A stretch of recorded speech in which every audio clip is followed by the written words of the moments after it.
ఇప్పుడు ఈ శ్లోకాన్ని పట్టుకుని మీరు బొమ్మ గీయాలనుకోండి, ఈ శ్లోకం మీకు ముందు అర్థం అయితే కదా మీరు బొమ్మ గీయడం. ఈ శ్లోకం అర్థం చేసుకుని మీ కుంచె కదులుతోంది అనుకోండి, అంటే మనసు మీద గీస్తున్నారనుకోండి, ఈ మనసు మీద గీయడం మొదలు పెట్టగానే ఈ శ్లోకం యొక్క ప్రయోజకు వెళ్ళిపోతుందంటే ఇక్కడ మీకు వచ్చే ఆపదని తొలగించడం దగ్గర నుంచి మోక్షం వరకు వెళ్ళిపోతుంది. అందుకే అంత గంభీరమైనటువంటి రహస్యం దాచారు కాబట్టే ఈ శ్లోకాన్ని అంత గొప్పగా తీసుకొచ్చారు. అందుకే పెద్దలు ఏమంటారంటే ఈ శ్లోకం గురించి కనకధారలో, ఈ శ్లోకము లోకమంతటి చేత కూడా ఉత్తరక్షణ ప్రయోజనాన్ని కల్పించేటట్టుగా మనసు చేత ధ్యానము చేయించగలిగిన పరమశక్తివంతమైన శ్లోకం అంటారు. మీరు జాగ్రత్తగా దాన్ని గమనించండి ఒకసారి. ఇందులో ఆయన చెప్తున్నది,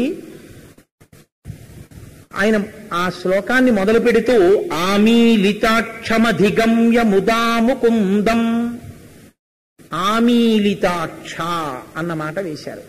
ఆమీలితాక్ష అంటే కన్నులు పూర్తిగా తెరుచుకోలేదు, కన్నులు పూర్తిగా మూసేయలేదు. అర్ధనిమీలిత నేత్రములు అంటారు. అంటే మీకు కన్ను నల్లగుడ్డు బాగా పూర్తిగా కనపడుతుందా?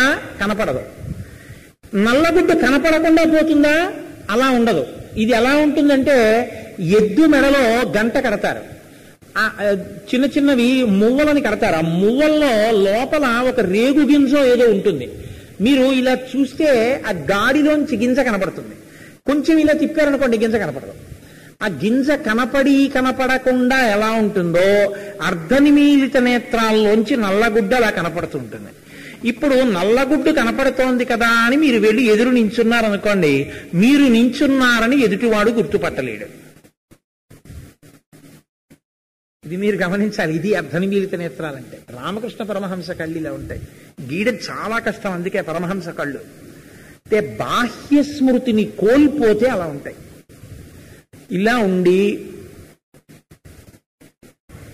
అలా కూర్చుని ఉన్నారట శ్రీ మహావిష్ణువు. నేను బాగా చూడగలిగానో లేదో, కళ్ళజోడు ఒకటి దిక్కుమాల కళ్ళజోడు, సరే కళ్ళజోడు తీసేస్తే పెద్ద చూపించగలనా, కాబట్టి ఆయన అలా సగం కళ్ళు మూసుకుని ఉన్నారు. ఇది శంకరులు ముందు చెప్పింది. ఆమీలితాక్షమధిగమ్య అంటే అలా కన్నులు మూసుకుని ఉన్నవాడిని పొందుతోంది లక్ష్మీదేవి. ఎవరాయన? ముకుందం. ఇప్పుడు పేరు మార్చారు, ముకుందుడు అన్నారు. ఆయన ఏం పుట్టినే అనరు, ఏదో సరదాగా వేసేద్దాంలో ఈ పేరు బాగుంది, ఇందాకటి నుంచి అలా అన్నాను కదా ఇప్పుడు ఇలా అందామని ఏమనరు. అలా అన్నారంటే ఏదో అర్థం ఉంది, దాన్ని చివరికి తీసుకొస్తారు. కాబట్టి ఆమీలితాక్షమధిగమ్యముదా ముకుందం ఆనంద కంద మనిమేష మనంగ తంత్రం. ఆనందమునకంతటికీ కూడా ఏది ఆదియో, ఏది మూలమో, ఏది అసలు కందమో, ఏది లోపల ఉన్నటువంటి ముద్దయో, దేని నుంచి పాదు పైకొస్తోందో అది తానై ఉన్నారు. ఆనందకందమనిమేష మనంగ తంత్రం. అనంగుడు అంటే మన్మధుడు. మన్మథ తంత్రమునందు ఉన్నవారు. అనంగతంత్రం ఆమీలితాక్షమధిగమ్యముదా ముకుందం ఆనందకందమనిమేషమనంగతంత్రం ఆకేకరస్థిత కనీనిక పక్ష్మనేత్రం. ఆవిడేం చేస్తోంది? ఆవిడ ఇంత అందంగా ఇలా అరమోట్పు కన్నులతో ఆయన ఇలా కూర్చునుంటే, ఆయన అలా కూర్చుని లేడు అని మీరు ఊహించాలి. దానికి ఆయన ఒక సూచన చెప్పారు. మళ్ళీ ఇలా ఉంటే అలా ఉన్నటువంటి ఆయన్ని ఇలా చుట్టలేట, ఇలా చూస్తోంది. అంటే ఇటు తిరిగి లేదు, ఇటు తిరిగి ఉంది. ఇటు తిరిగి ఉండి ఇలా ఉన్నవాణ్ణి ఇలా చూస్తోంది. కనీనిక పక్ష్మనేత్రం అంటే ఈ కనుగుడ్లు ఈ చివరకొచ్చి తల దగ్గరికి వచ్చేసిన గుడ్లతో ఇలా చూస్తోంది. ఇలా ఎందుకు చూస్తోంది అంటే అంత ఆనందంతో చూస్తున్నటువంటి వాడి చూపుల యొక్క అందాన్ని తాను చూస్తోంది. చూస్తే ఆయన ఏమవుతున్నాడు? ఎదురుగుండా ఉన్నది కనపడనంత ఆనందపు మైకంలో ఆయన ఉన్నాడు. ఇలా ఎక్కడున్నారు? ఇది శంకరాచార్యులు వారు అంటేనండి, మహానుభావుడు. ఆమీలితాక్షమధిగమ్యముదా ముకుందం ఆనంద కంద మనిమేష మనంగ తంత్రం ఆకేకర స్థిత కనీనిక పక్ష్మనేత్రం భూత్యై భవేన్ మమ భుజంగ శయాంగనాయా. భుజంగ శయనం మీద ఉన్నవాడు అంటే ఆదిశేషుడి మీద ఉన్నవాడు. ఆదిశేషుడి మీద ఉన్నాడు అంటే బెడ్రూమ్ లో ఉన్నాడు. ఆదిశేషుడి మీద ఎప్పుడు ఉంటాడంటే పడుకోవడానికి పెడతాడు ఆయన శయనాగారానికి. సభలో ఉంటే గరుత్మంతుడు ఉంటాడు, ఎక్కడికైనా వెడుతుంటే గరుత్మంతుడి మీద ఉంటాడు లౌకికంగా. విష్ణువు సర్వవ్యాపకత్వం, అది వేరు విషయం. తాత్వికంగా మమ భుజంగ శయాంగనాయా, భుజంగము మీద ఆయనతో కలిసి ఉన్నటువంటి తల్లి. అంటే ఇప్పుడు మీరు చాలా జాగ్రత్తగా గీయండి ఆ బొమ్మని మనసు మీద. ఏ బొమ్మ మీకు వస్తోంది? ఏదైనా బొమ్మ వచ్చిందా మీకు? ఏం వరహాలు గారు ఏమైనా వచ్చిందా? ఒక ఆదిశేషుడు, ఒక భుజంగ శయనం. అది ఆ భుజంగ శయనం అంటే బెడ్రూమ్ అంటే పడుకోవాలి కదండి. ఎవరు పడుకోవాలి? తప్పకుండా యజమాని పడుకుంటాడు. యజమానురాలు పడుకుంది, యజమాని లేచి తిరుగుతున్నాడంటే పాతివ్రత్యం దోషం. ఆయన పడుకోకుండా ఆవిడ పడుకోదు కదండి. మీరు కొంచెం జాగ్రత్తగా పట్టుకోండి. ఆయన పడుకున్నాక పడుకుంటుంది, ఆయన లేవక ముందు లేస్తుంది. మహాపతివ్రత. అంతకన్నా ఇంకోలా మీరు ఊహించడానికి అవకాశం మీకేం లేవు, తలుపులు మూసేశాం. కాబట్టి ఇప్పుడు ఆయన పడుకున్నాడు. ఆయన పడుకుంటే పడుకున్నాడు కాబట్టి బాగా పడుకోవడానికి ఆవిడ ఏం చేస్తుండాలి? కాళ్ళు ఒత్తుతూ ఉండాలి. లేకపోతే ఆవిడ ఇలా చూడటమో లేకపోతే ఇలా పక్కన ఆవిడ పడుకుని ఉండడమో ఉండి ఉంటే ఆవిడ ఇలా చూడదు, ఇలా తల తిప్పుతుంది కదండి. అయితే మనిషి తిరుగుతుంది ఇలా, లేదా ఆయన ఇటు తిరుగుతాడు. సరే, అవన్నీ లేని ఊహించడం మనకు అనవసరం, మన స్వానుభవంతో అవన్నీ అనవసరమైన విషయాలు. కాబట్టి ఇప్పుడు ఆయన ఇలా పడుకుని ఉన్నాడు, తల ఎత్తుగా పెట్టుకుని ఉన్నాడు, ఇలా చూస్తున్నాడు. నిద్రపోవట్లేదు. నిద్రపోవట్లేదు కాబట్టి చూస్తున్నాడా? చూడటం లేదు. ఆమీలితాక్ష, చూడకుండా ఉన్నాడు. చూడకుండా ఉన్నాడు కాబట్టి నిద్రపోతున్నాడా? కళ్ళు తెరిచున్నాయి. అంటే ఇప్పుడు చూస్తున్నాడా, చూడటం లేదా? చూస్తున్నాడు, చూడటం లేదు. మరి ఏం చేస్తున్నాడు? పైకి పడుకుని ఉన్నాడు. మీరు చాలా జాగ్రత్తగా పట్టుకోవాల్సిన విషయం ఇది. ఎక్కడ పడుకుని ఉన్నాడు? తన పడక గదిలో పడుకున్నాడు. ఆయన పడక గది ఇది ఆదిశేషుడే. పడగలు పెట్టి ఆయన ఇలా ఉన్నాడు, దాని కింద ఆయన ఇలా పడుకుని ఉన్నాడు. పడుకుని ఉంటే ఇప్పుడు ఆయన కాళ్ళు ఎక్కడికున్నాయి? అలా కిందకున్నాయి. ఇప్పుడు ఆవిడేం చేస్తోంది? అటు తిరిగి ఇటు తలవంక చూస్తూ కాళ్ళు పట్టదు, ఇలా కూర్చుని కాళ్ళు పడుతుంది. లక్ష్మీ వెంకటేశ చరణౌ శరణం ప్రపత్యే. ఆవిడ పాదములను ఒత్తుతోంది. ఒత్తుతుంటే ఆయన ఏం చేస్తున్నాడు? ఆవిడ కాళ్ళ మీద చేతులు పెట్టి ఒత్తుతున్నప్పుడు ఆ మెత్తటి స్పర్శ తగులుతుంటే పరమానందంతో ఆవిడ వంక చూస్తున్నాడో ఎటు చూస్తున్నాడో అలా చూస్తున్నాడు. కానీ గొప్ప మైకంలో మాత్రం ఉన్నాడు. దీనికి ఏమిటి ఆధారం? మైకంలో ఉన్నాడు కాబట్టి, ఏదో ఇంకా ఆనందంలోంచి పైకి రాలేదు కాబట్టి ఆయనకి ఎదురుగుండా ఉన్నది కనపట్టలేదు. ఇంకా బరువుగా ఉండి కళ్ళు మూతలు పడుతూ పూర్తిగా తెరవకుండా సగం తెరిచి ఉన్నాడు అనడానికి అందులో ఏముంటుంది? అనంగతంత్రం. అనంగతంత్రమునకు గురి అయి ఉన్నాడు. అనంగుడు అంటే మన్మధుడు. తంత్రం అంటే దానికి సంబంధించినటువంటి చూసారా, దీనికి తంత్రం అన్న మాటకి సంస్కృతంలో అమరకోశం ఒక పత్తి పొడుగు ఉంటుంది. దాన్ని పత్తి పొడుగు అంటే దూది ముద్ద ఉంటుంది గింజలతోటి, దాన్ని ఇలా చేత్తో పట్టుకుంటే పత్తి పొడుగు అంటారు. ఇప్పుడు దాన్ని పట్టుకుని పూర్వం ఒత్తులు చేసేవారు మా అమ్మమ్మ గారు వాళ్ళు. ఆవు పాలు కచ్చిక పక్కన పెట్టుకుని ఆవు పాలలో చేయి ముంచి కచ్చికతో పొడి చేసుకుని దాన్ని ఇలా ఇలా ఇలా ఇలా ఇలా ఇలా ఇలా అంటుంటారు. అంటే అది ఇలా పొడుగ్గా తంతువు కింద విస్తరిల్లుతుంది. ఈ విస్తరిల్లినదంతా ఇలా చుట్టుకున్నాక ఈ చుట్టంతా తీసి తుంపి దాన్ని ఇలా ఇలా ఇలా ఇలా తుప్పి ఓ పక్కన పెట్టేవారు. తర్వాత 2-3 కలిపి తుంపి మళ్ళీ ఆవు పాలలో ముంచి ఇలా అని కింద దాన్ని కుదురుగా చేస్తే వాటిని అన్నింటినీ కూడా 14 అనేవారు. ఒత్తులు 14 ఒత్తులు అనేవారు. ఇప్పుడు ఆ ఒత్తిని ఆవు నెయ్యిలో వేసి ఎండబెట్టి అక్కడ పెట్టేవారు. ఎప్పుడు ఎక్కడికి తీసుకెళ్లి ప్రయోజలో పెట్టి వెలిగించినా అది వెలిగిపోయేది, కుదురుగా కూర్చునేది. అలా చేతిలో పట్టుకున్న పత్తి పొడుగు ఎలా ఉంటుందో అలా పత్తి పొడుగులా ఉండేటటువంటి స్థితికి కూడా అనంగతంత్రం అని పేరుంది. ఇప్పుడు బాహ్యంలో గబుక్కుని ఏమనిపిస్తుందంటే ఆయన మన్మథ సంబంధమైన వ్యవహారమునందు మగ్నమై ఉండడం వల్ల ఆ స్థితిలో ఉన్నాడు. కాదు, చాలా జాగ్రత్తగా పసికట్టమని చెప్తున్నారు శంకరాచార్యులు. అనంగ అంటే ఏమిటో తెలుసా అండి? అంగము లేని స్థితి అంటే శరీరము లేని స్థితి. అంటే ఇప్పుడు శరీరంతో లేడా, పడుకున్నాడుగా. అంటే శరీరముతో పడుకున్నా శరీర స్పృహ లేదు. నిద్ర అదే కదండి. నిద్ర ఎవరు నిద్రపోతారు? నేను ఇక్కడ ఉన్నానండి, ఇంటి దగ్గర నిద్రపోతాను నిద్ర కాసేపు అంటే కుదురుతుందా? నిద్రకి ముందు దేన్ని సిద్ధం చేయాలి? శరీరాన్నే సిద్ధం చేయాలి. పట్టికల్లో మెత్తటి పరిపేసి, జట్టు పెట్టి, ఫ్యాన్ వేసి, ఏసీ ఆన్ చేసి, తలుపులేసి, చప్పుడు లేకుండా చూసి, కాసిన మంచినీళ్లు తాగి, భగవన్నామని చెప్పి హాయిగా ఇలా పడుకుంటే అప్పుడు వస్తుంది అది. తర్వాత రాకపోతే మన ప్రారంభం. అంటే శరీరమే ముందు నిద్రపోవడానికి సాధనం. నిద్రపోయాక శరీరం తెలియకుండా పోవడమే నిద్ర బాగా పట్టడం. నిద్రపోయిన తర్వాత శరీరం తెలిసిందా? తెలియలేదు. శరీరము తెలియనటువంటి స్థితికి వెళ్ళిపోతే నిద్ర అనంగతంత్రం. అలా ఆయన నిద్రపోతే సగం కళ్ళు ఎందుకు తెరిచాడు? ఏ సగం కళ్ళు తెరిచి నిద్రపోయిన వాళ్ళని మీరు ఎప్పుడు చూడలేదా? పడుకుంటూ ఉంటారు, కొద్దిగా కళ్ళు ఇలా కొద్దిగా తెరిచి పడుకుంటూ ఉంటారు. ఆయన అలా పడుకున్నాడేమో. మీకేం అభ్యంతరం? అభ్యంతరమే. ఈశ్వరుడే నిద్రపోతే ఇంకా లోకం ఏమిటండి? ఆయన తామసిక నిద్రకి లోనైపోయిన వాడు. నా నిద్రకి భగవంతుడి నిద్రకి ఏమిటి తేడా? ఇదిగో ఇప్పుడు దక్షిణాయనంలో పడుకుంటాడు ఆయన, వచ్చేస్తోంది దక్షిణాయనం, ఉత్తరాయణ పుణ్యకాలం వెళ్ళిపోతోంది. ఇది అమ్మవారి అనుజ్ఞ అంటే. మీకు చెప్పానే, అమ్మవారి అనుగ్రహం ఉన్నప్పుడు ఏది జరుగుతుందో మనకి తెలియదు. ఆవిడ అనుగ్రహం ఏది పలికిస్తుందో తెలియదు. లేకపోతే రేపాక సుబ్బారావు గారు నా దగ్గరికి వచ్చి ఏం చెప్తారండి అని అడిగి 6 నెలలు అయింది. 6 నెలల క్రితం డైరీలో రాసిన డేట్లు ఇవి.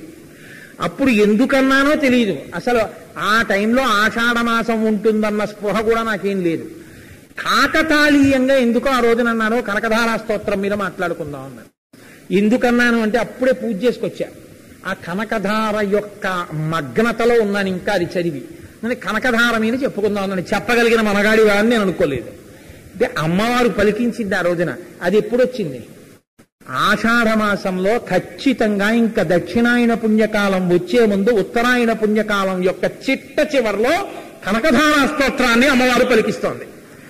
అమ్మవారు అనుగ్రహించిందన్నమాట. ఇన్నాళ్ళకి చెప్పరా కాకినాడలో నువ్వు చెప్పుకుని తరిద్దువు గాని ఉంది ఆవిడ. కాబట్టి ఇప్పుడు నేను నిద్రపోతే తామసిక నిద్ర, ఈశ్వరుడు కూడా నిద్రపోతే అప్పుడు ఆయనకి తమోగుణం పట్టుకున్నట్టు. దక్షిణాయనంలో ఇప్పుడు వచ్చే ఏకాదశిని శయని ఏకాదశి, తొలి ఏకాదశి అని పిలుస్తూ ఆయన పడుకుంటాడు. అలా శ్రీ మహావిష్ణువు పడుకున్నటువంటి పడక ఏది ఉందో ఆ నిద్ర తామసిక నిద్ర కాదు. మీరు బాగా గుర్తుపెట్టుకోవాలి. దాన్ని ఏమంటారంటే యోగ నిద్ర అని పిలుస్తారు. యోగ నిద్ర అంటే ఏమిటో తెలుసా అండి? పైన ఈ నేత్రములతో చూస్తున్నప్పుడు మీకు ఎదురుగుండా ఉన్నదే కనపడుతుంది. అంటే నేను ఈ మామూలుగా ఇలా చూస్తున్నాను అనుకోండి, మీరందరూ కనపడతారు.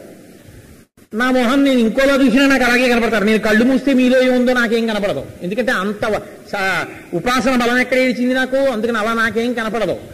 కానీ శ్రీ మహావిష్ణువు ఏం చేస్తారంటే దక్షిణాయనం అంతా ఉపాసనా కాలం. దక్షిణాయనం అంతా మనిషి ఈశ్వరోపాసన చెయ్యాలి. ఉపాసనలో పైన ఉన్నటువంటి వస్తువులు, ఉపకరణాలు, నిలబడవలసింది మనస్సు. ఎవడు మనసుని ఎంత భగవంతుడి దగ్గర పెట్టి ఉన్నాడు చూస్తాడు. మనసు ఈశ్వరుడి దగ్గర ఎంత పెట్టాడు అన్నది చూడడం కుదురుతుందా? ఇలా కళ్ళు మూసుకుని ఆయన చూస్తే ఆయన చూసేది నిద్రతో కాదు. ఆయన నిద్ర ముద్ర పట్టి సమస్త లోకాన్ని చూస్తూ ఉంటాడు. ఏది చూస్తూ ఉంటాడు? ఎవరెవరు అంతర్ముఖులై ఉపాసన బాగా చేస్తున్నారో, భగవంతుణ్ణి భక్తితో ఆరాధిస్తున్నారో, ఈశ్వరుడికి దగ్గరికి జరుగుతున్నారో వాళ్ళ వంక చూసి వాళ్ళని అనుగ్రహిస్తాడు. అందుకే నిద్రాముద్రాం అఖిల జగతి రక్షణే జాగరూకం అన్నారు.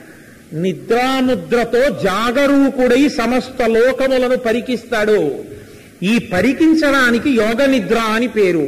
అనంగతంత్రం, శరీరముతో లేనివాడిలా ఉన్నాడు, అందుకని ఇలా ఉన్నాడు. ఇలా ఉండి ఎదురుగుండా ఉన్న దానికి ప్రతిస్పందించట్లేదు. లోపల చూస్తున్నాడు. లోపలేది చూస్తున్నాడు? మన లోపలి స్థితిని చూస్తున్నాడు. మన లోపల స్థితిని చూడగలిగిన వాడై పడుకునున్నాడు. ఇలా పడుకునుంటే ఆవిడేం చేస్తోంది? ఆవిడ ఎంత గొప్పగా చూస్తున్నాడ్రా, ఎవరెవరు ఎంత దూరంలో ఎక్కడ ఉన్నా, ఎలా ఉన్నారో, ఏం చేస్తున్నారో, ఎలా చూస్తున్నాడన్న విషయాన్ని ఆవిడ చూస్తోంది. ఇంత గొప్ప శక్తితో అర్హతానర్హతలను నిర్ణయించి ఎవరెవరికి ఏమి ఇవ్వవచ్చు, ఎవరిని ఎంత దగ్గరికి తీయవచ్చు, ఎవరికి ఏ పుస్తకం ఇవ్వచ్చు, ఎవరిని ఏ గురువు దగ్గరికి చేర్చొచ్చు, ఎవరితో ఏం చెప్పించచ్చు, ఎవరితో ఏం మాట్లాడించచ్చు, ఎవరు ఏది వినేటట్టు చెయ్యవచ్చు, ఎవరికి దేని మీద అనురక్తి పెంచవచ్చు, ఎవడి అనవసర భక్తి లేకుండా తిరుగుతున్నాడు కాబట్టి ఇంద్రియ ప్రలోభము కల్పించి మరింత పాడు చెయ్యవచ్చు. ఇన్ని విషయాల్ని ఆలోచన చేసి లోపల ఉన్న వస్తువుని చూడగలిగిన విష్ణువు యొక్క సమర్థత వంక చూచి సంతోషిస్తున్న తల్లి లక్ష్మీదేవి అయి ఉన్నది. కాబట్టి ఇప్పుడు ఆవిడ ఆ చూపుల మర్మమెరిగిన చూపు కలిగిన తల్లి కనుక ఆవిడ ఇలా కాళ్ళు పడుతూ ఇలా చూస్తోంది. ఇలా తల తిప్పి చూస్తూ పడితే అసహ్యంగా ఉంటుంది, అమర్యాదగా ఉంటుంది అది. కాబట్టి ఇక్కడే పడుతున్నట్టుంది. కానీ అబ్బా ఎంత బాగా గమనిస్తున్నాడో నా స్వామి, నా బిడ్డలు ఎవరు అర్హులో గమనిస్తున్నాడు. కబీర్ దాస్ గారి గురువు గారిని శ్రీ మహావిష్ణువు అలా గమనించి పూలతోట సృష్టించారు ఒకప్పుడు. కాబట్టి అర్హతానర్హతలను నిర్ణయిస్తున్నాడు. ఎంత జాగ్రత్తగా చూస్తున్నాడో అని అత్యంత జాగ్రత్తతో చూడగలిగినటువంటి చూపుల యొక్క శక్తి ఉన్నటువంటి విష్ణువు యొక్క చూపులను ఆవిడ తన చూపులతో చూసి సంతోషిస్తోంది. ఇప్పుడు అలా పడుకుని కాళ్ళొత్తుతున్న లక్ష్మి, అలా పడుకున్న విష్ణువు, అర్ధనిమీలిత నేత్రాలు, ఎదురుగుండా ఉన్నది చూడలేని స్థితి, ఏది చూడబడదో దాన్ని చూస్తున్న యోగ స్థితి మీరు చూడగలగాలి మనస్సు మీద క్యాన్వాస్తో తీసి. ఇది మీరు గీయగలిగితే ఉత్తర క్షణం మీరు ఆయన్ని చూడలేదు, ఆయన మిమ్మల్ని చూశాడని గుర్తు. దక్షిణాయనంలో ఆయన మిమ్మల్ని చూడడానికి దగ్గరైపోయారు. ఆయన మిమ్మల్ని చూడగానే మీకు భద్రత వచ్చేసింది. ఆయన చూపు మీ మీద పడేటట్టు చెయ్యడానికి శంకరులు చేసినటువంటి మహోత్కృష్టమైన ప్రయోగం ఈ శ్లోకం. కాదు, చూస్తే ఏమవుతుందండి? ఎన్ని రహస్యాలు దాచారో తెలుసా అండి? అనంగతంత్రం. అసలు మన్మధుడికి ఒళ్ళే లేదు కదా, శరీరమే లేనివాడు ఎవరిని ఏం చేస్తాడు? శంకరాచార్యులు వారు సౌందర్యలహరిలో చెప్తారు, ధను పౌష్పం మౌర్వీ మధుకరమయీ పంచవిశిక వసంతు సామంతో మలయమరుదాయోధనరద తథాప్యేక సర్వం హిమగిరిచుతే కామపి కృపాం అపాంగత్తే లబ్ధ్వా జగదిదమనంగో విజయతే. అనంగుడైన మన్మధుడికి అంత విజయం ఎక్కడి నుంచి వచ్చింది? లోకాలన్నింటినీ ఎలా కలవగలుగుతున్నాడు? అపాంగత్తే లబ్ధ్వా. ఆ చూపు పడేటప్పటికీ మన్మధుడికి అంత శక్తి వచ్చింది. ఒళ్ళు లేని మన్మధుడికి అంత శక్తి వచ్చిందంటే అమ్మవారి చూపే కారణము. అంత శక్తి మన్మధుడు పొందితే మేం పాడైపోవట్లేదా? మీరొక్కటి బాగా గుర్తుపెట్టుకోండి, కామము మిమ్మల్ని పాడు చేసేది కాదు. కామము మిమ్మల్ని ఎప్పుడు పాడు చెయ్యగలదు? కామమును ధర్మం అనేటటువంటి చట్రంలోకి ఇరికించడం మీకు చేత కాకపోతే మిమ్మల్ని పాడు చేయగలదు. కామాన్ని మీరు ధర్మం అన్న చట్రంలో ఇమర్చగలిగితే కామం మిమ్మల్ని పాడు చెయ్యదు. కామము ఈశ్వర కామమైందనుకోండి. ఇప్పుడు ఏమిటి మీకు కష్టం? నేను మనిషిగా పుట్టానండి, ఈ జన్మలోనేనండి నేను భగవంతుడి గురించి తెలుసుకోగలను, ఈ జన్మలోనేనండి ఈశ్వరుణ్ణి పూజ చేయగలను, ఈ జన్మలోనేనండి నేను ఒక్క స్తోత్రం చదవగలను, అందుకని నా వెంపర్లాట ఒక్క స్తోత్రం నేర్చుకుందామని, ఒక స్తోత్రం విందామని, భగవంతుణ్ణి 4 తులసి దళాలతో పూజ చేద్దామని అని ఈశ్వరుని యందు మీకు కామం కలిగింది. ఏమి ఇప్పుడు కామం తప్ప దోషం వచ్చిందా? కామం దోషం ఎలా అన్నదో శంకరాచార్యులు వారు సౌందర్యలహరిలో చెప్పారు. హరిస్వామారాధ్య ప్రణత జన సౌభాగ్య జననీం పురాణారీ భూత్వా పురరపిమపి క్షోభమనయత్. విష్ణువు అమ్మవారిని బాగా ఉపాసన చేసి అమ్మవారంత అందం పొందేశారు. అమ్మవారి అంత అందాన్ని విష్ణువు పొందితే పరమశివుడు తెలుసుకుని, మా ఆవిడంత అందగాడివి నువ్వు అయ్యావుట కదా మోహిని అవతారంలో, ఏది ఒక్కసారి నాకు ఆ రూపం చూపించన్నారు. వద్దులేండి బావగారు ఎందుకు వచ్చింది అన్నాడు ఆయన. కాదు కాదు చూపించను. రోజున వైకుంఠానికి వెళ్ళారు. ఆయన చూపించాడు. ఈయన వెనక పరిగెత్తారు. ఆవిడ ముందు పరిగెడుతోంది, ఈయన వెనక పరిగెత్తారు. ఆఖరికి పరమశివుడికి వీర్యస్ఖలనం అయిపోయింది. ఇప్పుడు ఆవిడ పరమశివుడు పరువు బజారున పెట్టినట్ట, ఇంట్లో దాచినట్ట. ఎందుకు ఇప్పుడు ఈ శక్తి శ్రీ మహావిష్ణువుకి ఇవ్వడం వల్ల శ్రీ మహావిష్ణువు అమ్మవారి అందాన్ని మోహిని రూపంలో పొందితే, తన భర్త శంకరుడు ఆ మోహిని రూపం వెనకాతల పరిగెడితే ఆయన వీర్యస్ఖలనం అయిపోతే, మనం అందరం పరమశివుడు అంతటి వాడు కామానికి లొంగిపోయాడని చెప్పుకోవడానికి పనికొచ్చింది, మనం కూడా తప్పుడు పనులు చేసుకోవడానికి. కాబట్టి మరి ఇప్పుడు ఎందుకు చెప్పినట్టు శంకరాచార్యులు వారి సౌందర్యలహరిలో శ్లోకం ఏమిటి దాని గొప్పతనం? కాదు, కామము అమ్మవారు లోక ప్రయోజనమునకు కూడా సృష్టించింది. ఆనాడు అలా శంకరుడికి కామము కలిగి తన సౌందర్యము విష్ణువునందు ప్రకాశించకపోతే, శివుడు కేశవుడి వెంట పరిగెత్తి శివకేశవులకి అయ్యప్ప పుత్రుడు జన్మించకపోతే మహిషి సంహారము కాదు. అయ్యప్ప ఆవిర్భవించాలంటే, మా అయ్యప్ప స్వామి గుడి రావాలంటే, మహిషి సంహారం జరగాలంటే శివుడికి కామప్రచోదనం జరగాలి. ఇప్పుడు శివుడికి కామప్రచోదనం తప్పని మీరు చెప్పండి. లోకరక్షణ కోసం చేసిందా ఆవిడ? లోకాన్ని శివుడి పరువు బజార్లో పెట్టడానికి చేసిందా? ఎక్కడ చేసింది? కామము తప్పెందుకైంది?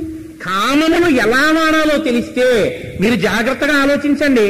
మహానుభావుడైనటువంటి అంతటి గొప్పవాడు శుకమహర్షి తండ్రి, ఆయనకి కామం కలగడమా? కామం కలిగి వ్యాస భగవానుడు ఘృతాచి యందు కామం కలిగి ఒక చిలక వంక చూస్తుంటే రేతోస్ఖలనం అయిందా?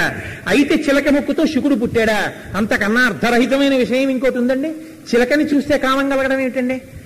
అంటే ఎవడు భగవంతుని యొక్క స్తోత్రాన్ని వ్యాఖ్యానం చేసేటప్పుడు భగవంతుని యొక్క స్వరూపాన్ని లోపల దర్శనాన్ని పొందడం వల్ల కలిగినటువంటి ఆనందపు పులకరింతల చేత ముఖం ఎర్రబడిపోయినటువంటి స్వరూపంతో, రాగరంజితమైన ముఖంతో లోపల శక్తిని కూడా చూసుకోకుండా చెప్పుకుని పొంగిపోతాడో వాడు శుకుడు. వాడే భాగవతం చెప్పడానికి అర్హుడు. అంతటి మహానుభావుడు లోకంలో పుట్టకపోతే భాగవతం చెప్పగలిగిన వాడు ఉండడు. 7 రోజుల్లో భాగవతం చెప్పాలంటే శుకుడు పుట్టాలి. శుకుడు పుట్టాలంటే వ్యాసుడి యొక్క వీర్యము స్ఖలనము కావాలంటే వ్యాసుడికి కామం కలగాలి కాబట్టి అమ్మవారు వ్యాసుడికి కామం కలిగించింది. ఏమి ఇప్పుడు వ్యాసుడికి కామం కలిగితే మీకు భాగవతం దొరికింది, లేకపోతే భాగవతం దొరికిండేదే కాదు. కాబట్టి ఇప్పుడు వ్యాసుడికి కామం కలగడం తప్పని మీరు ఎలా చెప్పగలరు? క్రోధం ఉండడం తప్పు. క్రోధం మీద క్రోధం ఎందుకు తప్పు? కోపం తప్పు. ఏమిటి దిక్కుమాలిన కోపం? నాకు అస్తమానం కోపం వస్తుందని నేను నా కోపం మీద కోపం తెచ్చుకున్నాను అనుకోండి. ఇప్పుడు కోపం మీద కోపం ఎందుకు తప్పు? కోపం మీద కోపం తప్పు కాదు, కోపం రావడం తప్పు. కాబట్టి మీరు దాన్ని ఎలా వినియోగించుకుంటారన్న దాన్ని బట్టి ఉంటుంది. కామము శరీరాంతర్గతము, అది పొటమరించి తీరుతుంది. దేవీ భాగవతంలో జనక మహారాజు గారు అంటారు, ఇంద్రియాని బలిష్టాని నియుక్తాని మానద అపక్వస్య ప్రకుర్వంతి వికారాం స్థానమేకశః. బలవంతంగా ఇంద్రియాల్ని తొక్కిపెట్టే ప్రయత్నం కాని చేశావో, లోపల పొటమరించిన కామము కాటు వేస్తే వికారము కలిగి భ్రంశమును పొందుతావు. కాబట్టి ధర్మంతో ముడివేసేస్తే ఇది పెద్ద సుఖమా అన్న వైరాగ్యము కలిగితే ఆనాడు పూర్ణత్వాన్ని పొందుతావు. కాబట్టి నువ్వు సంసారములో ప్రవేశించవలసిందే అని జనకుడు మహాజ్ఞాని కనుక మహానుభావుడు దేవీ భాగవతంలో శుకమహర్షికి బోధ చేస్తాడు. ఒకరోజు బ్రహ్మచారిగా వచ్చి ఆయన దగ్గర కూర్చుంటే వ్యాసుడు పంపిస్తే పెళ్లి చేసుకోనన్నప్పుడు, ఇప్పుడు కామమును ధర్మబద్ధంగా వాడుకుని ఒక కొడుకుని ఒక కూతుర్ని కంటే పితృరుణం తీరిపోయి నువ్వు సచేల స్నానం చేశావు. ఇప్పుడు కామం ఎందుకు తప్పైంది? నీకు వైరాగ్యం రావడానికి అది హేతు అయింది. కామం తప్పేం అవలేదే. కాబట్టి అనంగతంత్రం. ఇప్పుడు అనంగతంత్రం అంటే ప్రధానమైనది బాగా తంతువుగా సాగుతున్నది. ఇవి శాస్త్ర పరిజ్ఞానం, ఈశ్వరుని యందు దృష్టికోణము, ధర్మమునందు నిబద్ధత లేని వాణ్ణి పాడి చేయగలవేమో కానీ ధర్మమునందు నిబద్ధత, భగవంతుని పాదముల యందు అనురక్తి ఉన్నవాడిని కామక్రోధాలు ఏం చేయలేవు. వైరాగ్యం రావడానికి కారణం అవుతాయి, పైగా అవి ఉపయోగపడతాయి. చాకు మీ ఇంట్లో లేకుండా ఉందండి? కత్తిపీట లేని ఇల్లు ఉంటుంది ఆ లోకంలో? కత్తిపీట ఇంట్లో ఉన్నంత మాత్రం చేత ఇళ్లల్లో ప్రమాదాలు జరిగిపోతున్నాయా? ఎందుకు జరిగిపోతాయి? కత్తిపీట మీరు కూరగాయలే కోసుకోవడానికి వాడగలిగితే, ఇంట్లో పసిపిల్లలు ఉన్నప్పుడు కత్తిపీట అందకుండా పెట్టడం మీకు చేతనైతే, ఇంట్లో కత్తిపీట ఎవరి ప్రమాదానికి కారణం కాదు. కత్తిపీట ప్రమాదానికి కారణం కాదు, కత్తిపీటని వాడడం చేత కాని నీ అసమర్థత ప్రమాదానికి కారణం. అగ్నిహోత్రం ప్రమాదానికి కారణం కాదు. ఇంట్లో అగ్నిహోత్రం వెలుగుతున్నప్పుడు ఎంత జాగ్రత్తగా ఉండాలో అలా ఉండని నీ ఉదాసీనత ప్రమాదానికి కారణం. కామము ప్రమాదానికి కారణం కాదు, కామాన్ని ఎలా వాడుకోవాలో నీ చేతకానితనం వల్ల కామం నీ ప్రమాదానికి కారణం.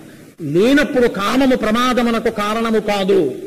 అనంగతంత్రం, లోకమునకు తల్లి ఇవ్వాల వైరాగ్యమును పొందడానికి, సుఖశాంతులను పొందడానికి, ఈ సుఖములకు సుఖములా అన్న మర్యాద అసలు పొందాలంటే, లోపల ప్రశ్న కలగాలంటే, నువ్వు వైదికంగా వేదం అనుభవించినటువంటి సుఖములేవున్నాయో అవి అనుభవించి, ఈ సుఖమొక సుఖమా, ఈశ్వరి పాదార విందముల నుంచి జనించేటటువంటి మందార మకరంద పానము చేత కలిగేటటువంటి మత్తు ముందు ఈ విషయ సుఖములేపాటి అని నువ్వు అన్ననాడు నీ వైరాగ్యములకు హేతువులు.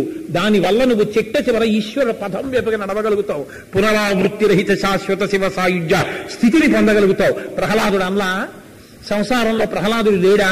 మందార మకరంద మాధుర్యమున తేలు మధుపంబు పోవునే మదనములకు, నిర్మల మందాకిని వీచికలతో రాయంచతనునే తరంగిణులకు, లలిత రసాల పల్లవ కాదియై చొక్కు కోయిలతనునే కుటజములకు, పూర్ణేందు చంద్రికా స్ఫురిత చకోరక మరుగునే సాంద్ర నిహారములకు, అంబుజోదర దివ్య పాదార వింద చింతనామృత పామ విశేషమత్త చిత్తము, ఏ రీతి ఇతర విషయంబు చేర నేర్చు, వినుత గుణశీల మాటలు వేయునేల. అనంగతంత్రం, ఇది తెలుసుకుని ఉండడం ఒక ప్రయోజనం కాదు. అనంగతంత్రం అంటే తంతువుగా తంతువుగా తంతువుగా సాగతీసినప్పుడు గోవింద శబ్దార్థము ప్రకాశించుట, అంతటా బ్రహ్మమును చూచుట. మాయ అంటే ఏమిటండి? ఒక్కటే, నామరూపములకే మాయా అని పేరు. నామరూపములను చూడడం మానేసి ఈశ్వరుణ్ణి చూడగలిగితే అంతే జ్ఞానం కలిగినట్టే లెక్క. అంతే తేడా. నామరూపాలు చూసిన నాళ్ళు అజ్ఞానం. నామరూపాలు చూడకుండా కేవలము పదార్థాన్ని చూడగలిగితే జ్ఞానంలోకి వెళ్ళిపోయాడని గుర్తు. అదే మట్టి పిడతలు చేశారు, ప్రమిదలు చేశారు, మూకిళ్లు చేశారు, పాలికలు చేశారు, అక్కడ పెట్టారు. మూకుళ్ళు పాలికలు ప్రమిదలు చూడకుండా మట్టినే చూడగలిగిన వాడు జ్ఞాని. దారువు దంతి ఇదే ఉపమానం చెప్తుంటారు. కొయ్యతో ఏనుగుని చేసి తీసుకొచ్చి తండ్రి కొడుకు దగ్గర పెట్టాడు. కొడుకు సంతోషంతో, చిన్న పిల్లవాడు దాని దగ్గరికి వెళ్ళి, నాన్నగారండి నాన్నగారండి దంతి ఏనుగు ఎంత బాగుందో, ఏనుగు యొక్క దంతం, ఏనుగు యొక్క తండం, ఏనుగు యొక్క కాలు, ఏనుగు యొక్క గోళ్లు, ఏనుగు యొక్క పొట్ట, ఏనుగు యొక్క తోక అంటున్నాడు. తండ్రి అన్నాడు, నాన్న అది దంతి కాదు దారువు అన్నాడు. అది కొయ్యతో చెయ్యబడినది. అది ఏనుగు లేదు, కొయ్యే ఉంది అందులో. కొయ్య మీద ఆరోపింపబడింది ఏనుగు, ఏనుగు లేదన్నాడు. నాన్నగారండి నాన్నగారండి దారు ఏంటంటే దంతి, ఏనుగిది అంటున్నాడు పిల్లవాడు. దంతియే కనపడిన వాడు అజ్ఞాని, దంతి కనపడక దారువు కనపడిన వాడు జ్ఞాని. అంతే బస్. కాబట్టి ఇప్పుడు ఏమైపోయింది? అనంగతంత్రం. ఇలా చూసి చూసి చూసి చూసి ఇది నేను కాదు, లోపలున్నది నేనన్నవాడు ఎవరున్నాడో వాడు ఈశ్వరానుగ్రహమును పరిపూర్ణముగా పొంది హరిమయము విశ్వమంతయు హరి విశ్వమయుండు, హరిమయము కాని పదార్థము లేదు వంశపావన వింటే అని ఎవడు అనగలడో వాడికి అంతటా కనపడుతున్నది హరిమయమే. లోకమంతా హరిమయమే. వాడికి శత్రువు లేడు, మిత్రుడు లేడు, ఏమీ లేవు. వాడికి ఉన్నదంతా ఒక్కటే పదార్థం, బ్రహ్మం బ్రహ్మం బ్రహ్మం. అందుకే ఆయనకి కుక్కలో, చెట్టులో, ముష్టివాడిలో అంతటా బ్రహ్మమే కనపడింది. ఆఖరికి అంత వృద్ధాప్యం వచ్చిన తర్వాత అర్ధరాత్రి వేళ బహిర్భూమికి వెళ్ళవలసి వస్తే రమణ మహర్షి ఒక అంతేవాసి అక్కడ దూరంగా నిలబడి వెళ్ళి రండి అన్నాడు. ఆశ్రమంలోకి ఒళ్ళంతా గజ్జి పట్టి పురుగులతో చీవు నెత్తురు కారుతున్న కుక్క రమణ మహర్షి దగ్గరికి వెళ్ళాలని చొరబడుతుండేది. దాన్ని కొట్టేస్తుండేవాడు. ఆయన నేను వెళ్ళొస్తాను, నువ్వు ఇక్కడ ఉండు అని వెళ్ళిపోయారు. ఇప్పుడు దగ్గరికి రావడానికి వీల్లేదుగా బహిర్భూమికి వెడుతున్నప్పుడు. ఆయన వెళ్ళి కూర్చున్నారు అక్కడ. ఏదో చప్పరిస్తున్నటువంటి చప్పుళ్ళు వస్తున్నాయి. రమణులు గొనుగుతున్నారు. నీకు ఇంకా తృప్తి కలగలేదా? ఇంకా తృప్తి కలగలేదా? ఇంకానా? సరే కాని ఇంకానా అన్న చప్పుడు వినపడుతోంది. అవతల వాళ్ళు ఏదో చప్పరిస్తున్నట్లుగా చప్పుడు వస్తోంది. కాసేపటికి రమణ మహర్షి లేచి వచ్చేశారు. ఓహో, మీరెవరితో మాట్లాడారు? ఏమిటా చప్పరించిన చప్పుడు అని అడిగితే బాగుండదు కదా. వచ్చేశారు రమణుల లోపలికి. మరునాడు ఉదయం ఈయన ఎక్కడ బహిర్భూమికని వెళ్ళారో అక్కడ ఈ గజ్జి కుక్క చచ్చిపోయి ఉంది. ఆ వెళ్ళిన వ్యక్తికి అనుమానం వచ్చి అడిగాడు, నిన్న రాత్రి చప్పుడు వినపడింది మీరు బహిర్భూమికి వెళ్ళినప్పుడు, ఆ కుక్క అక్కడ చచ్చిపోయి శరీరం నేను కాదన్న స్థితికి ఎదిగిపోతాడు. ఆత్మగా నిలబడగలడు. ఇంత గొప్ప శక్తిని పొందగలడని చెప్పడానికి అటువంటి మూర్తి. అమ్మా, ఆ చూపులున్నాయే యోగ దృష్టి, ఆ చూపులను చూసి సంతోషిస్తున్న నీ చూపులున్నాయే, ఆ సంతోషించే చూపులకి తెలుసు ఆ పైకి కనపడని చూపులు ఏ లోపలి విషయాల్ని చూడగలిగిన సమర్థత కలిగిన చూపులో. నిజానికి అలా చూడగలిగిన శక్తి ఆయనలోది, నీది. అమ్మా, ఇంత చూడగలిగిన ఆ చూపు ఒక్కసారి ఇలా కూడా తిప్పమ్మా. ఎందుకని? మళ్ళీ రండి సన్నివేశం దగ్గరికి. అమ్మా, నీకు ఈవిడ అంతరంగం తెలియలా? ఇంత దరిద్రంలో ధర్మం తప్పకుండా ఉంచే వృత్తిలో ఆయన ఉన్నాడు. ఇంత దరిద్రంలో కూడా ధర్మం తప్పకుండా బ్రహ్మచారి వస్తే భిక్ష వెయ్యాలని ఉన్న ఒక్క ఉసిరికాయ వేసేసింది. ఇదిగో ఉసిరికాయ. ఏమ్మా, మరి అంతరంగం చూసినప్పుడు ఆవిడ అంతరంగం నీకు కనపడలా? ఇంతకన్నా వెయ్యలేకపోతున్నానన్న ఏడుపు నీకు కనపడలా? ఆ కంటి ఏడుపు వెనక ఉన్న ద్రవించిన హృదయం నీకు కనపడలా? ఇది కనపడినప్పుడు యోగ దృష్టితో చూసిన వాడి దృష్టిలో ఈవిడ పడద్దు. పడినప్పుడు సంతోషించిన ఆ చూపులు ఇటు పడద్దు, ఇటు పడినప్పుడు ఈవిడికి సుఖం కలగద్దు. కాబట్టి అమ్మ అనుగ్రహించు. ఇది చెప్పడానికి ఆమీలిత క్షమ దిగంజ ముదామ కుందం ఆనంద కందమ నిమేషమనంగ తంత్రం ఆకే కరస్థిత కనీని కపక్ష్మనేత్రం భూత్యై భవేన్మమ భుజంగ శయాంగనాయా అని మహానుభావుడు శంకర భగవత్పాదులు చేసిన అమృత భాండం ఆ శ్లోకం. సరే, ఏదో 2 శ్లోకాలైనా చెప్పానన్న తృప్తి మిగల్చుకుందామని చెప్పడం జరిగింది. రేపటి రోజున మళ్ళీ అమ్మవారు స్వీకరించి తర్వాత శ్లోకాలు కొన్ని తప్పకుండా విజ్ఞాపన చేస్తాం. ఏమి శ్లోకాలండి నిజంగా! కాలాంబుదాళిల లితోరసికైట భారే అని మొదలు పెడతారు రేపు. అద్భుతం అసలు ఆ ఉపమానం. ఇంకా రేపు వెళ్ళేటప్పటికీ అందుకే ముకుంద శబ్దం వేశారు ఇవాళ శ్లోకంలో. మోక్షం వరకు ఇవ్వగలిగిన వాడు ముకుందుడంటే. కమనీయమైన మోమున్నవాడు అని 2 అర్థాలు. కాబట్టి రేపటి రోజున కాలాంబుదాళి లలితోరసి కైటభారే, అందులో గురువారం కదండి, గురువు జగద్గురువులైన శంకరుల నోటి వెంట వచ్చిన శ్లోకం అది.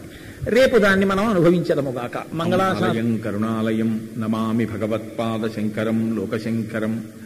వాగర్ధావివ సంపృక్తౌ వాగర్ధ ప్రతిపత్తయే జగత పితరౌ వందే పార్వతీ పరమేశ్వరౌ.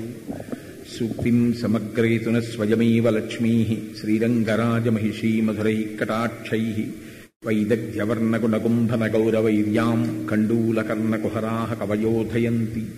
హైమోర్ధపుండ్రమజహన్మకుటం సునాసం మందస్మితం మకరకుండలచారుగండం బింబాధరం బహుళదీర్ఘకృపాకటాక్షం శ్రీవేంకటేశముఖమాత్మని సన్నిధత్తాం.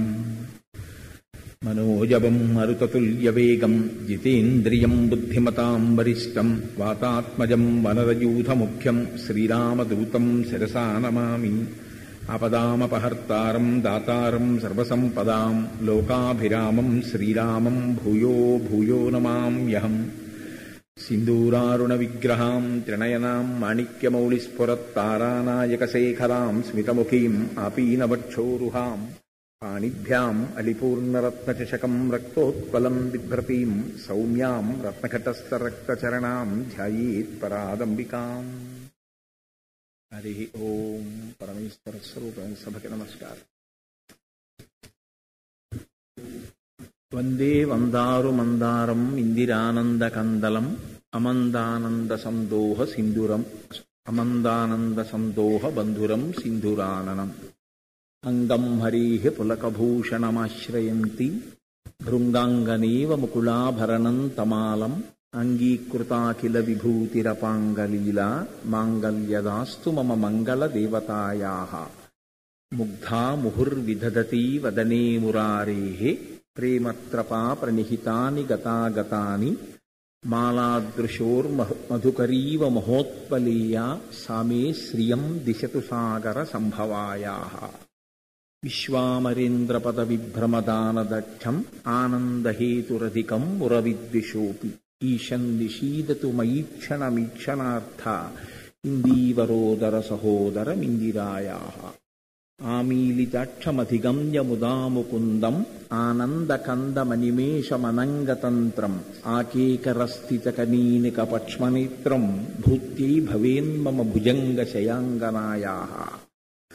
నిన్నటి వరకు ఆ శ్లోకం వరకు పూర్తి చేసి ఉన్నాను. కాలాంబుదాళి లలితో రసికైటభారేః ధారాధరే స్ఫురతియా తటిదంగనేవ మాతః సమస్తజగతాం మహనీయమూర్తిః భద్రాణి మే దిశతు భార్గవనందనాయాః అంటారు ఇవాల్టి శ్లోకంలో. శంకర భగవత్పాదులు ఒక మాట మాట్లాడితే ఆ మాట మాట్లాడడంలో జాతికంతటికి కూడా ఒక పూనికని కల్పిస్తున్నారు. మీరు చూడండి, అన్ని వేళలా మీరు మాట్లాడుతూ ఉండక్కర్లేదు. అన్ని వేళలా పరమైనటువంటి భావన ఉంటే మీరు చాలా భద్రంగా, చాలా సంతోషంగా, హాయిగా కాలం గడుపుతారు.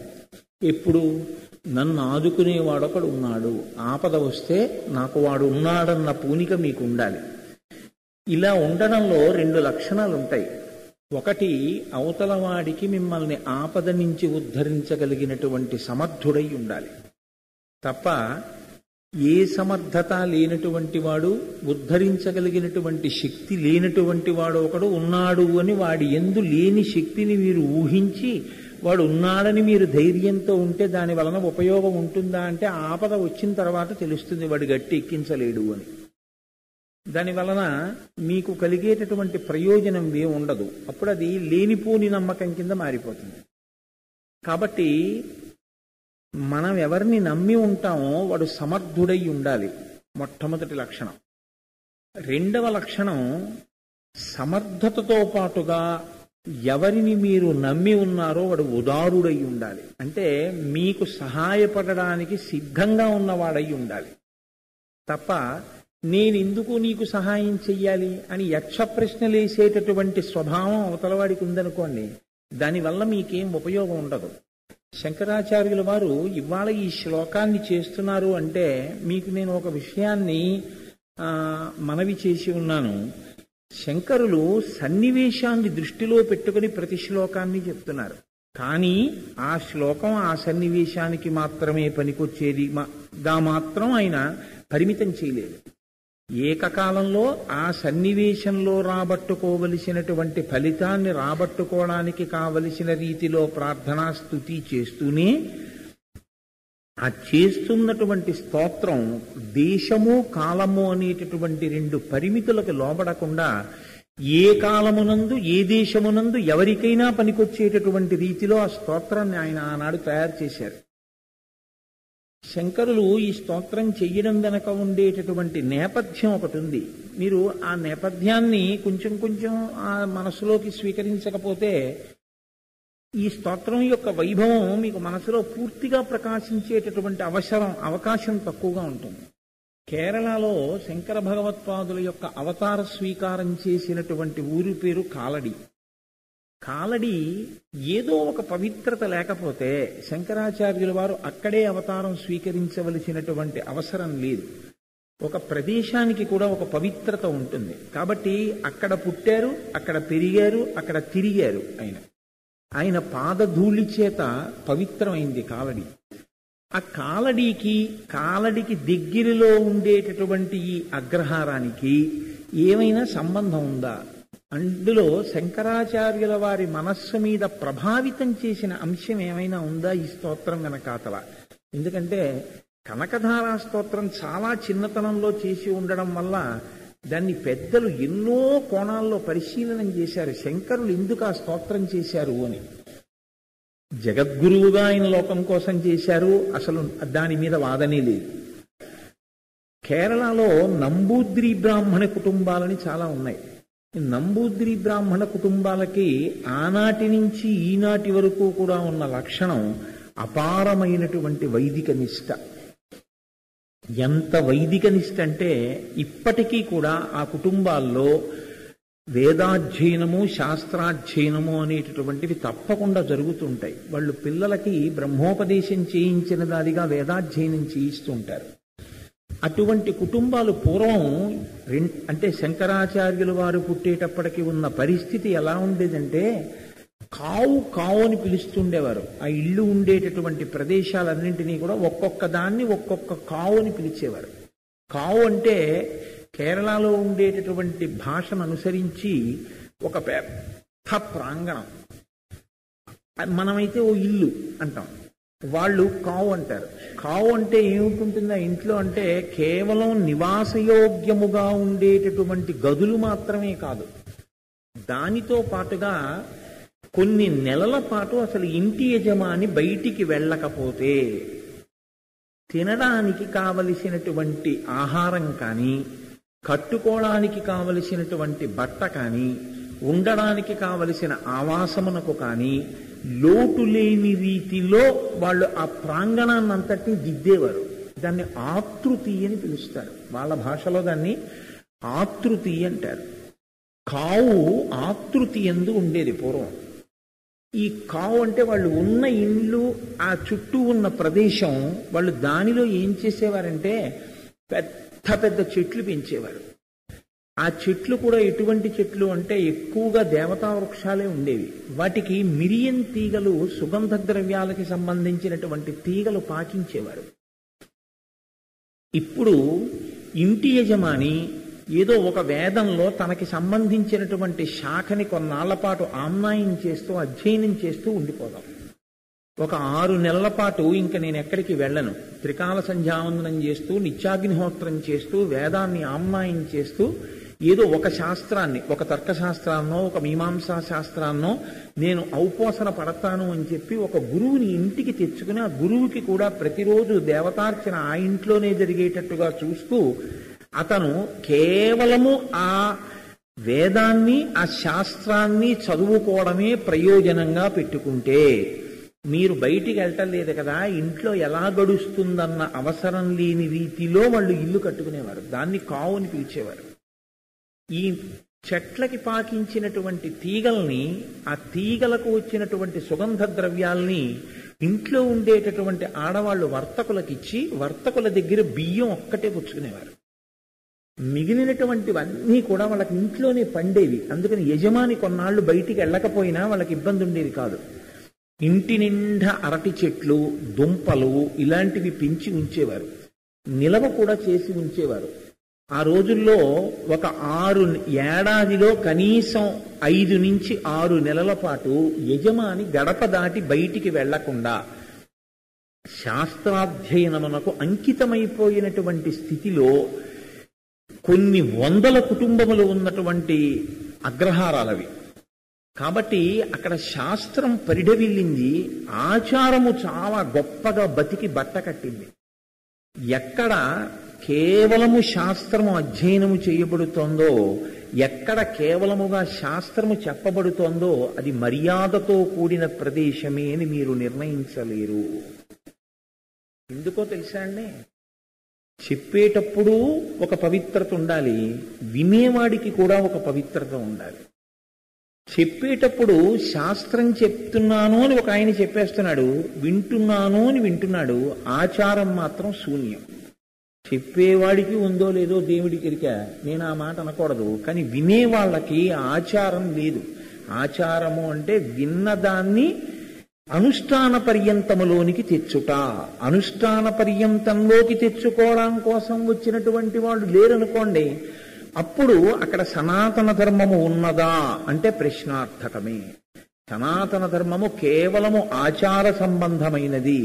ప్రతి క్షణం, ఎందుకంటే వేదంలో ఉన్న కర్మకాండ మీరు నిద్ర లేచినది మొదలు, అసలు శిశువు కడుపులో ఉన్నది మొదలు అంత్యేష్టి సంస్కారం వరకు కర్మ ఎలా జరగాలనేటటువంటిది మంత్రబద్ధం చేసింది.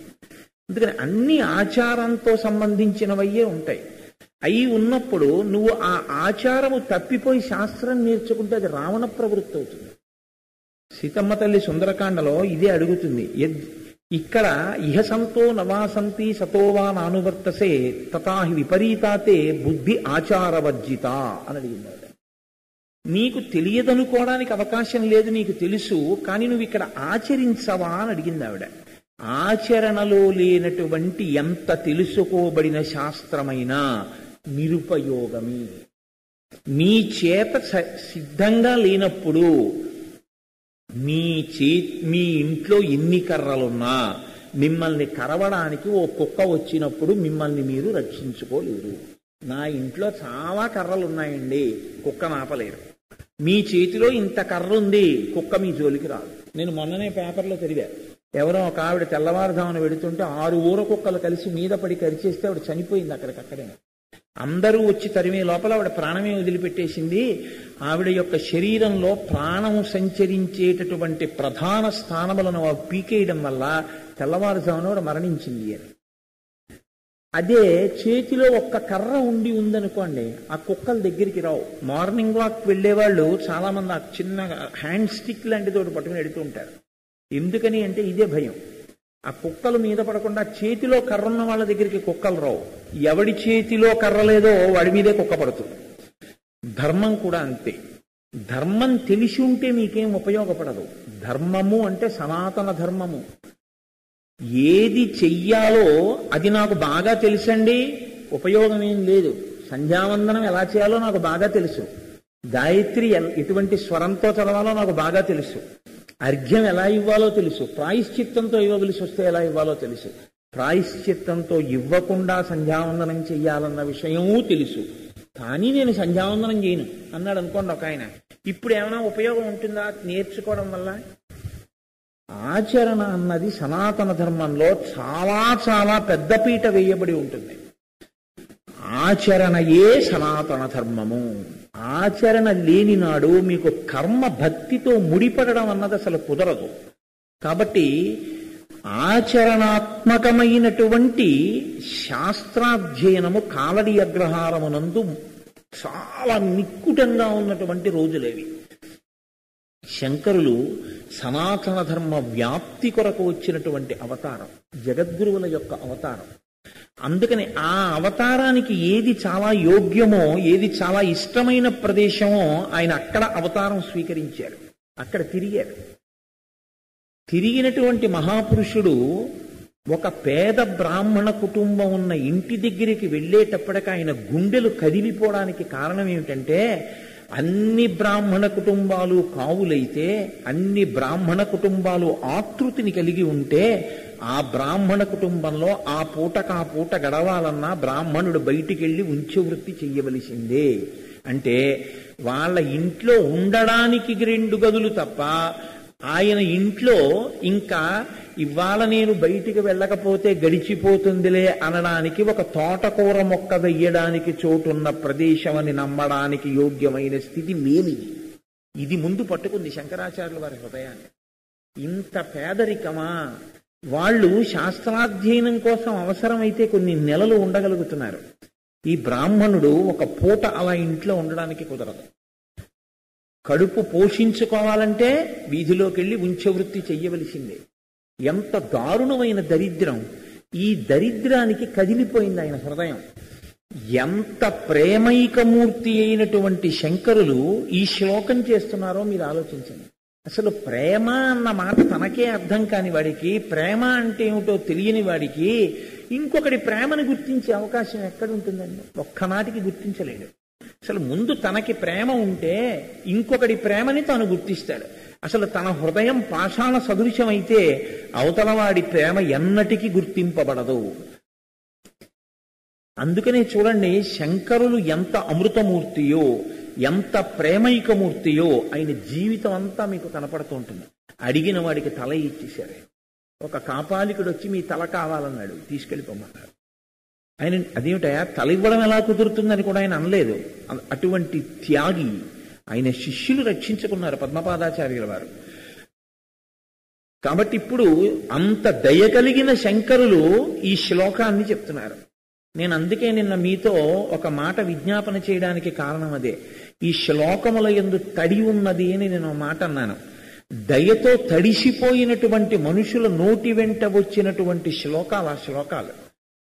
ఆయన అంటారు, దద్యాద్ ఆ కాలాంబుదాలి లలితో రసి కైటభారే. మొట్టమొదట శ్లోకపాదాన్ని ప్రారంభం చేస్తూ శ్రీ మహావిష్ణువుని ఆయన సంబోధిస్తున్నారు. ఎటువంటి వాడు శ్రీమన్నారాయణుడు ఇది చెప్తూ కాలాంబుదాళి అన్నమాట వేశారు. తర్వాత అమ్మవారి స్థానం మాట్లాడారు, పక్కన పెట్టండి. కాలాంబుదాళి అంటే కాల అంటే నల్లనైనటువంటి మబ్బు, ఒక్క మబ్బు కాదుట, మబ్బుల గుంపు.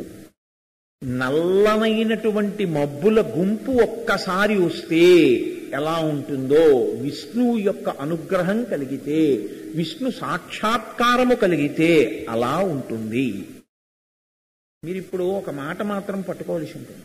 శంకరుల వయస్సు ఎంత మీరు పక్కన పెట్టారు, కానీ ఉపమాన ప్రయోగం చేసేటప్పుడు ఏదో పుస్తకాల్లో చదువుకుని విష్ణు అంటే నీలమేఘశ్యాముడండి అలా ఉంటాడండి అనడం వేరు. దర్శనం పొందినటువంటి వ్యక్తి నోటి వెంట వచ్చేటటువంటి మాట వేరు. శంకరులు ఆ వయస్సుకే పరబ్రహ్మ దర్శనాన్ని పొంది ఉన్నారు నిస్సందేహం. ఆ శ్లోకాలలో ఉండేటటువంటి పట్టు చూసినప్పుడు మీకు తెలిసిపోతుంది. ఒక్కొక్క శ్లోకంలో ఒక్కొక్క రకమైనటువంటి మాట, ఒక్కొక్క రకమైన వర్ణన వెళ్ళిపోతూ ఉంటుంది. కాలాంబుదాళి, నల్లనైనటువంటి మబ్బుల గుంపు. ఇది మీకు ఎక్కడ కనపడుతుందంటే వేసవి కాలంలో అకస్మాత్తుగా ఒకరోజు సాయంకాలం అప్పటి వరకు విపరీతంగా తపింప చేసేస్తుంది ఎండ. సాయంకాలం అయ్యేటప్పటికీ ఒక్కసారి ఏమిటో చల్లపడిపోతున్నట్లు అనిపిస్తుంది. మీరు ఇలా బయటికి వచ్చి చూశారనుకోండి, ఎంత నల్లటి మబ్బు అలా కమ్ముకొచ్చేస్తుంటుందంటే, అయ్య బాబోయ్ అంత మబ్బేసేస్తోందని మీరు మేడ మీదకి వెళ్ళి ఆరేసిన బట్టలు ఎండబెట్టుకున్న ఒడియాలు తీసుకుని కిందకి దిగే లోపల ఆ మబ్బులు కమ్మేస్తాయి. ఎంత కమ్మేస్తాయంటే మధ్యాహ్నం 3 గంటలకి ప్రతిరోజు ఎండ నిప్పులు చెరిగి విపరీతమైన ప్రకాశంతో ఉండేటటువంటి రోజున కటిక చీకటైపోతుంది. ఎంత చీకటైపోతుందంటే ఇంకా కొద్దిసేపట్లో ఇంతంత చినుకు పడిపోతుందన్నమాట. ఇంకా ఆ సమయంలో వెళ్ళిపోతూ ఉంటారు వేగంతో, ఊహించలేదు గాలి బయలుదేరుతుంది. గాలి బయలుదేరినప్పుడు ఆ చీకటి ఆవరించి చుట్టూ మేఘాలు కమ్మేసినప్పుడు ఒక్కసారి కన్నెత్తి చూస్తే ఎంత సంతోషంగా ఉంటుందో. అంత ఎండకి తపించిపోయిన వాడికి అన్ని నల్లమబ్బుల గుంపు వచ్చేసి అంత చీకటి పడిపోయి అంత చల్లపడిపోయి గాలి ఒక్కసారి చల్లగా వేసేస్తుంటే ఆ మధ్యలో నిలబడిన వాడికి మీరు చూడండి, పసిపిల్లల దగ్గర నుంచి ఇంట్లో ఉన్న వాళ్ళందరూ తపించి ఉన్న తర్వాత అలాంటి మబ్బేస్తే అమ్మయ్యా అని బయటికి వచ్చి గాలి కొట్టేది కదా, కురుస్తుందా అంటారు, కురవాలని కోరుకుంటారు. శంకరులు ఈ ఉపమానాన్ని పట్టుకున్నారు, ఇది పట్టుకున్నారు ఆయన. కాలాంబుదాళి, నల్ల మబ్బుల గుంపు ఎలా ఉంటుందో అలా ఉంటుంది ఆయన రూపం. ఎందుకు ఈ మాట? మబ్బులలో నల్ల మబ్బులు ఉంటాయి, తెల్ల మబ్బులు ఉంటాయి. మబ్బు అని పోల్చేయడం ఆయన యొక్క లక్ష్యం కాదు. శరత్కాలంలో కూడా మేఘం ఉంటుంది, కానీ శరత్కాలంలో ఉండేటటువంటి మేఘంలోంచి చంద్రుడి ప్రకాశం కూడా కనపడుతుంది. ఆ తెల్ల మబ్బు చాలా వడివడిగా ఆకాశంలో దూది పింజలా తేలి వెళ్ళిపోతుంది. అలా వెళ్ళిపోయేటటువంటి మేఘం మీకు చెయ్యగలిగినటువంటి ఉపకారం ఏమి ఉండదు, అదొక అందంగా వెళ్ళిపోతూ ఉంటుంది అంతే, అదేం కురవదు. కానీ నల్లటి మబ్బుకి 2 లక్షణాలు ఉంటాయి. ఒకటి, నల్లని మబ్బు యందు నీరు నిండి ఉంటుంది. నీరు నిండి ఉన్న ఈ మేఘంలో ఆ నలుపుతనం చల్లతనం, ఆ చల్లతనంతో నీటితో నిండిపోయినటువంటి ఆ మేఘం ఏ క్షణంలో ఎప్పుడైనా కురుస్తుంది. అది ఒక్క మేఘం అనుకోండి, ఏమోనండి ఆ ఒక్క మేఘమే వచ్చింది, ఆ ఒక్క మేఘం కురిస్తే మాత్రం ఇంత కాకినాడ పట్టణంలో అది జగన్నాయకపూర్ మీద ఉంది, అది కురిస్తే జగన్నాయకపూర్లో వాన పడుతుంది, భానుగుడి జంక్షన్లోనో పడకపోవచ్చు వాన అని మీరు బెంగపెట్టుకోక్కర్లేదు. అది మబ్బుల గుంపు. ఎంతవరకు కనపడుతోందంటే ఎంతవరకు ఆకాశం ఉందో అంతవరకు చీకటైపోయింది. ఇప్పుడు మీకు బెంగ లేదు, ఎక్కడ కురుస్తోందంటే అంతటా కురుస్తోందన్న ధైర్యంతో ఉంటారు. ఒకటి, మబ్బు నీరు నిండినదై ఉండాలి. 2, అది కురవడానికి సిద్ధంగా ఉన్నదై ఉండాలి. అప్పుడే ఆ చీకటి వస్తుంది. ఇది ఈ రెండు లక్షణాలు శ్రీ మహావిష్ణువు యందు ఆరోపించి చూపిస్తున్నారు. నేను మీతో ఒక మాట అన్నాను, మీరు ఒకరిని నమ్మి ఉంటే వారి యందు రెండు లక్షణాలు ఉండాలి, సమర్థత, ఉపకార బుద్ధి, ఈ రెండు ఉండాలి. పోతన గారు భాగవత రచన చేస్తూ ఒక మాట అంటారు, కృతఘ్నావళి బంధుత్వంబులు అంటారు. కృతజ్ఞుడైనటువంటి వాడు చేసిన ఉపకారాన్ని కూడా మరిచిపోయేటటువంటి వాడితో బంధుత్వం ఉందనుకోండి, వాడు చాలా పెద్ద అధికారి. ఏమిటి ఉపయోగం మీకు?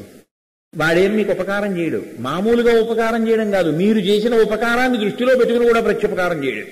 కృతజ్ఞావళి బంధుత్వంబులు, దాని వలన వచ్చేటటువంటి ఉపయోగం ఏం ఉండదు. కానీ కృతజ్ఞుడైనటువంటి వాడైతే ఒకటి సమర్థత కలిగి ఉండాలి, రెండు కృతజ్ఞత కలిగి ఉండాలి. మనం ఉపకారం చేద్దామనేటటువంటి ఔదార్యమును కలిగి ఉండాలి. ఔదార్యము సమర్థత రెండు ఎక్కడ కలిసి ఉన్నాయో దాని వలన మీకు ఉపకారం ఉంటుంది. నీరు నిండిన మేఘం సమర్థత కలిగిన విష్ణువు, నీరు నిండిన మేఘం యొక్క నల్లతనం ఆయన యొక్క ఔదార్యం. ఔదార్యం అన్న మాట ఎందుకు వాడాలి అంటే, కేవలము యోగ్యత అన్నది చూసినప్పుడు పేపర్ దిద్ది మార్కులు వేసినట్టుగా యోగ్యత ఉంది కాబట్టి మాత్రమే నేను ఇస్తాను అనుకుంటూ వెళ్ళాడు అనుకోండి ఆయన, మీరు బాగా జ్ఞాపకం పెట్టుకోండి, అప్పుడు ఇంక అసలు మీరు ప్రార్థన అన్న మాట వాడవలసిన అవసరం లేదు. మీకు నమస్కారం అన్న మాట వెంటనే పోయిందంతే.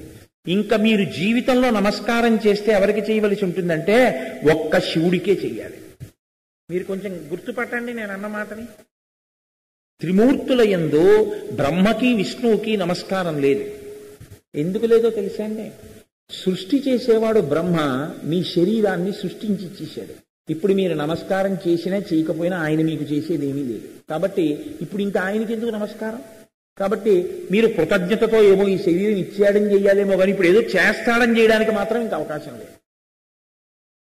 మీరు ఏం చేశారో దాన్ని బట్టి మాత్రమే ఫలితం ఇవ్వడం తప్ప, మీరిప్పుడు ఏం చేస్తున్నారో దృష్టిలో పెట్టుకుని మీకు ఇవ్వగలిగిన సమర్థత విష్ణువుకి లేకపోతే మీరు విష్ణువుకి నమస్కారం చేయవలసిన అవసరం కూడా లేదు. స్థితికారుడు విష్ణువు, మిమ్మల్ని నిలబెట్టేవాడు ఆయనే.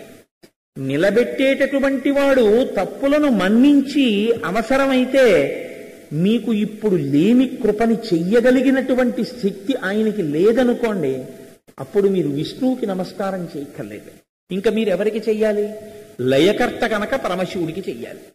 జరిగిపోయేటటువంటి లయం అనాయాసంగా జరిగిపోవాలని, ప్రతిరోజు పట్టే నిద్ర బాగా పట్టాలని మీరు చేయవలసి ఉంటుంది.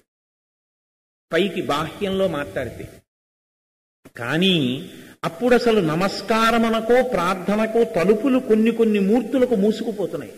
శంకరులు అంటున్నారు, అలా కాదు, నువ్వు కాని కష్టంలో ఉండి నిజాయితీగా ఈశ్వరుణ్ణి నమ్మినది యథార్థమైతే, నువ్వు ఈశ్వరుణ్ణి ప్రార్థన చేస్తే ఈశ్వరుడు నిన్ను కృప చెయ్యడని చెప్పడానికి ఎవ్వరి దగ్గర కావలసినంత సాక్ష్యం ఉండదు.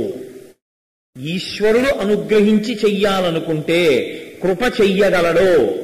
గత జన్మలలో చేసినటువంటి పాప ఫలితాన్ని పుణ్య ఫలితాన్ని మాత్రమే దృష్టిలో పెట్టుకుని ఫలితాన్ని ఇస్తాడనేటటువంటిది సామాన్యమైన సిద్ధాంతం. కానీ పరమభక్తితో ఈశ్వరుడు పాప ఫలితాన్ని ఇస్తున్నప్పుడు కూడా దాన్ని ఓర్చుకుని కూడా భక్తి విడిచిపెట్టకుండా, ఈశ్వరుడి పాదాలు పట్టుకోవడంలో వైక్లభ్యాన్ని పొందకుండా ఎవడు నిలబడిపోయి నమ్ముకునున్నాడో వాడికి కష్టం వచ్చినప్పుడు రక్షించడానికి ఈశ్వరుడు ఉండకపోవడం అన్నది ఉండదు. ఇది ఆయన చేసినటువంటి ప్రార్థన చేత మీకు కలిగేటటువంటి పూనిక. కాబట్టి ఇప్పుడు ఆయన అంటున్నారు, కాలాంబుదాలి నల్లని మేఘము. ఇప్పుడు ఈ నల్లటి మేఘం మీరు ఒకటి ఆలోచించండి, ఏం చేస్తోంది? మీకు నీటిని కురిపిస్తుంది. నీటిని కురిపిస్తే ఎలా కురిపిస్తుంది? ఓ చెంచాడు నీళ్ళో ఒక గ్లాసు నీళ్ళో ఇచ్చేసి అది వెళ్ళిపోదు.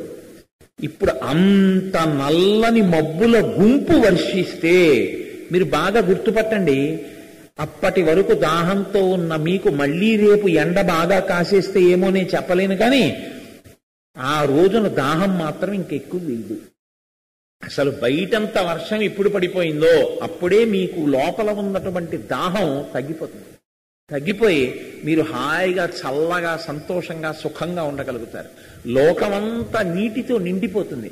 అంత నీటితో నిండిపోతే పంటలు పండుతాయి, ఎంతో సంతోషంగా ఉంటారు. అన్ని నల్ల మబ్బుల గుంపు వచ్చి కురిస్తే చుక్కా చుక్కా కురవడం దానికి చేత కాదు. కురిస్తే ఏళ్లు నిండిపోయేటట్టుగా కురవడమే అన్ని నల్ల మబ్బుల గుంపుకొచ్చు. ఈశ్వరానుగ్రహం అంటూ కలిగితే ఊహించలేని రీతిలో కలిగేటట్టు ఇవ్వడమే ఆయనకొచ్చు తప్ప చుక్కా చుక్కా ఇచ్చి సేద తీర్చడం ఈశ్వరుడికి చేత కాదు. ఆయన ఇవ్వడం అంటూ ఉంటే, ఆయన కృప చెయ్యడం అంటూ ఉంటే అలా ఉంటుంది తప్ప ఏదో ఒక్క చుక్క ఇవ్వడం, 2 చుక్కలు ఇవ్వడం, ఆచమనానికి ఇవ్వడం, అప్పటి దాహం తీరడానికి ఇవ్వడం అలా ఉండదు ఈశ్వరుడి విషయంలో. ఒక్కసారి కాళిదా